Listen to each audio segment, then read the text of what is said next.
Hey guys, in this month's Historical Fiction 101, I'm going to be sharing with you some recommendations for the Elizabethan era.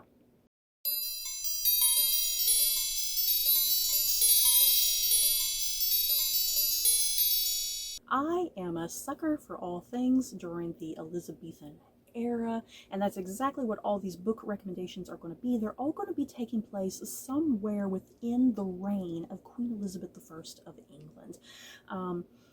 So yeah, that's a long, lengthy span of time because she ruled for a very long time. Because I think she died in what, 1601, I believe, if I'm not mistaken. So yeah, she had a pretty lengthy reign there, and a lot happened. Now yeah, all of these book recommendations, they're not all going to necessarily maybe even feature Elizabeth. The primary thing of this video and the recommendations is as long as the book takes place during the Elizabethan era, whether or not you actually see Queen Elizabeth or not. So let's get going. And as always, I'm going to be looking down at my computer. Now is the time to be pulling up your Goodreads account and adding any of these books, if any of them sound like your cup of tea. Up first, A Tip for the Hangman by Alison Epstein. And I have read this book. I freaking loved it. It was one of my favorite books when I read this back in 2021. Okay, so we take place in England, 1585. In Kit Marlowe's last year at Cambridge, he receives an unexpected visitor, Queen Elizabeth's spymaster, who has come with an unorthodox career opportunity. Her Majesty's spies are in need of new recruits, and Kit's flexible moral compass has drawn their attention. Kit, a scholarship student without money or prospects, accepts the offer, and after his training, the game is on. Kit is dispatched to the chilly manor where Queen Mary, or Mary Queen of Scots, is under house arrest to act as a servant in her household and keep his ear to the ground for a Catholic plot to put Mary on the throne. While observing Mary, Kit learns more than he bargained for. The ripple effects of his service to the crown are far-reaching and leave Kit a changed man. And there are benefits as well. The salary he earns through his spy work allows him to mount his first play, and over the following years, he becomes the toast of London's raucous theatre scene. But when Kit finds himself reluctantly drawn back into the uncertain world of espionage, conspiracy, and high treason, he realizes everything he's worked so hard to attain, including the trust of the man he loves, could vanish before his very eyes. Yes, seriously, I loved this book. Yeah, guys, I absolutely loved it. And you guys, I do need to mention here, I'm just really sorry with how much of my computer is here. I'm not quite sure how to take it away.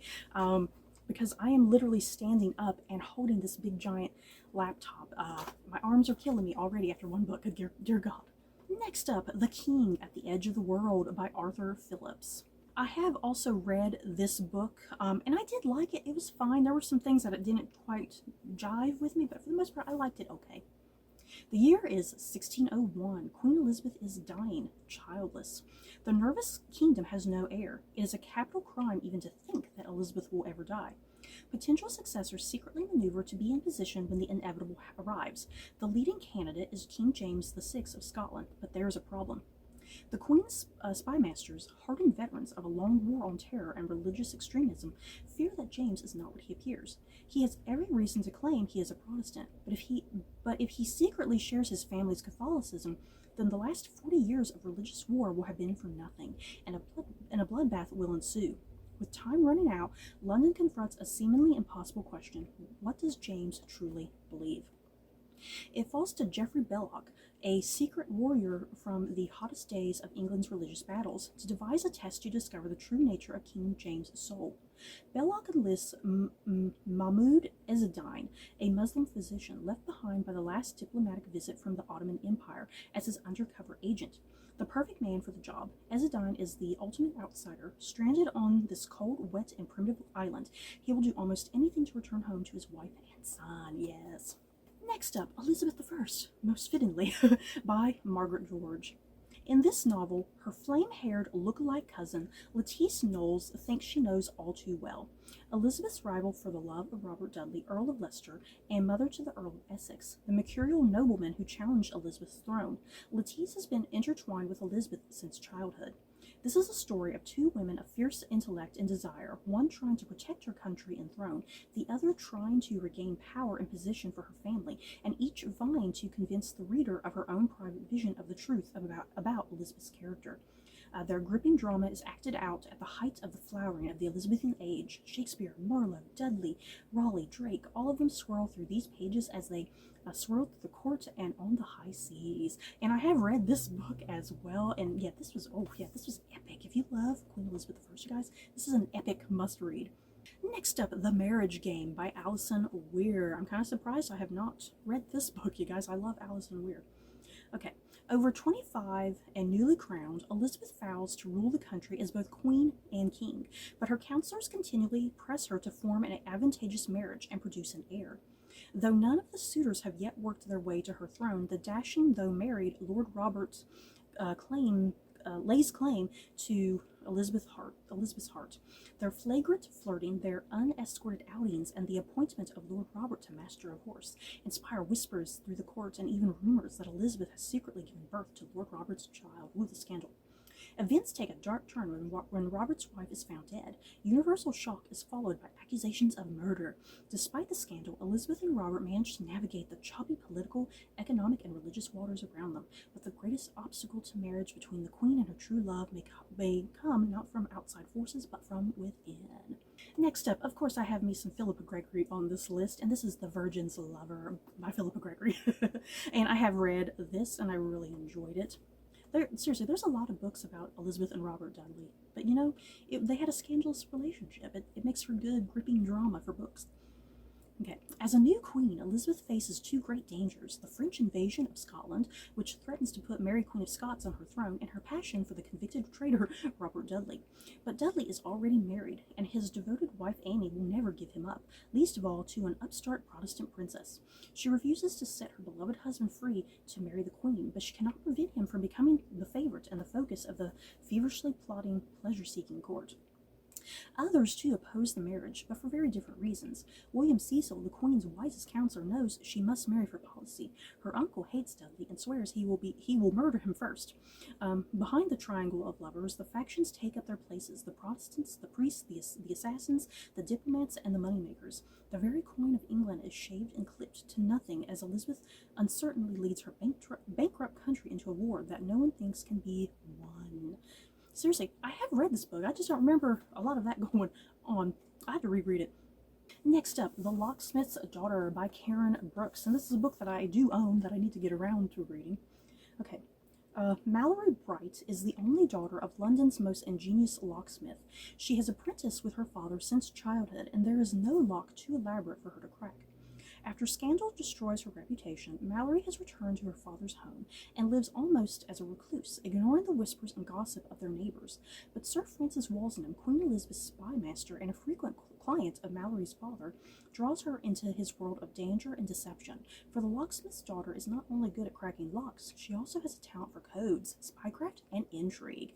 With Mallory by Sir Francis's side, no scheme in England or abroad is safe from discovery. Yes, I can't wait to get to that. Next up, another book that I do own but have not yet to read, Mary, Queen of Scotland and the Isles by Margaret George. And this doesn't really have any sort of plot synopsis here on Goodreads, but yeah, it's essentially the whole life tale and story of the very tragic Mary, Queen of Scots, who was cousin to Queen Elizabeth I, and who Elizabeth ultimately, at the end of the day, she ended up beheading her own cousin several decades after the fact and whatnot. But yeah, still, Mary's son James still got the throne of England after Elizabeth died. So Mary still kind of technically won at the end of the day, even though she herself was not Queen of England. Her son kind of made up for that, I think. Next up, of course, I got to put something with Shakespeare on this list. That is Hamnet by Maggie O'Farrell. And I do own this book, and I cannot wait to get to it, you guys. England, 1580. A young Latin tutor, penniless, bullied by a violent father, falls in love with an extraordinary eccentric young woman, a wild creature who walks her family's estate with a falcon on her shoulder, and is known throughout the countryside for her unusual gifts as a healer. Agnes understands plants and potions better than she does people, but once she settles with her husband on Henley Street in Stratford, she becomes a fiercely protective mother and a steadfast centrifugal force in the life of her young husband, whose gifts as a writer are just beginning to awaken when his beloved young son succumbs to bubonic plague. So yeah, this is supposed to be kind of the inspiration for Shakespeare when he writes Hamlet. Next up, yet another book that I own but need to read, you guys, and that is The Forgotten Sister by Nicola Cornick. 1560. Amy Robsart is trapped in a loveless marriage to Robert Dudley. Here we go with Robert Dudley again and his poor wife. A member of the court of Queen Elizabeth I. Surrounded by enemies and with nowhere left to turn, Amy hatches a desperate scheme to escape, one with devastating consequences that will echo through the centuries. And this book is split between two timelines, it looks like. It looks like some of the novel is going to take place in the 1560s, and then some of it is going to take place in the present day, it says here. When Lizzie Kingdom is forced to withdraw from the public eye in a blaze of scandal, it seems her life is over, but she's about to encounter a young man, Johnny Robsart, whose fate will interlace with hers in the most unexpected of ways. For Johnny is certain that Lizzie is linked to a terrible secret dating back to Tudor times. If Lizzie is brave enough to go in search of the truth, then what she discovers will change the course of their lives forever. Ooh, I'm really curious how those two timelines are going to connect with one another. And the last recommendation here that I have for Elizabethan England is The Eyes of the Queen by Oliver Clements, and this is book 1 in the Agents of the Crown series. I have all the books in Agents of the Crown so far. I have yet to read them. I'm excited to get to them though. Okay, after centuries locked in an endless cycle of poverty, persecution, and barbarity, Europe has finally emerged into the Age of Enlightenment. Scientists, philosophers, scholars, and poets alike believe this to be a new era of reason and hope for all. But the forces of darkness haven't completely dissipated, as Spain hunts and butchers any who dare to defy its ironclad Catholic orthodoxy. Only one nation can fight the black shadow that threatens this new age, and that is Britain, now ruled by a brilliant young Queen Elizabeth I. But although she may be brave and headstrong, Elizabeth knows she cannot win this war simply by force of arms. After her armies have been slashed in half, her treasury is on its knees. Elizabeth needs a new kind of weapon, forged to fight a new kind of war, in which stealth and secrecy, not bloodshed, are the means. So in this tense situation, Her Majesty's Secret Service is born, with the charismatic John Dee at its head. A scholar, a soldier, and an alchemist, Dee is loyal only to the truth and to his queen, and for her, the woman he's forbidden from loving, he is prepared to risk his life. Ooh, okay. So I've always kind of been under the impression that John Walsingham kind of created more of the Secret Service, in a sense, if you will. But yeah, it's like this book is kind of thrown in like John Dee as well, kind of mixing that up a little bit. And yeah, he has some sort of scandalous love affair maybe with Queen Elizabeth. Who knows? It sounds like there's all sorts of historical liberties going on in this book, but I'm here for it. So you guys, that is it for some recommendations about Elizabethan England. I do love all things Elizabethan England. It's just such a really turbulent, fun, entertaining time period, because you do have like all the religious stuff going on with the Catholics and the Protestants. You got Mary Queen of Scots over here, and you got like famous playwrights like Christopher Marlowe and William Shakespeare, you know, and Queen Elizabeth herself, and John Walsingham and William Cecil, you know, all these great, fantastic, larger-than-life historical figures and events and people, places. So yeah, if there's any other recommendations for Elizabethan England that I have left off of this list, definitely throw them at me so I can go out and purchase them and just put them to my never-ending pile. So you guys, that is it for this video. Don't forget to like, comment, and subscribe. And if you like this video, you may like these other videos. Bye guys.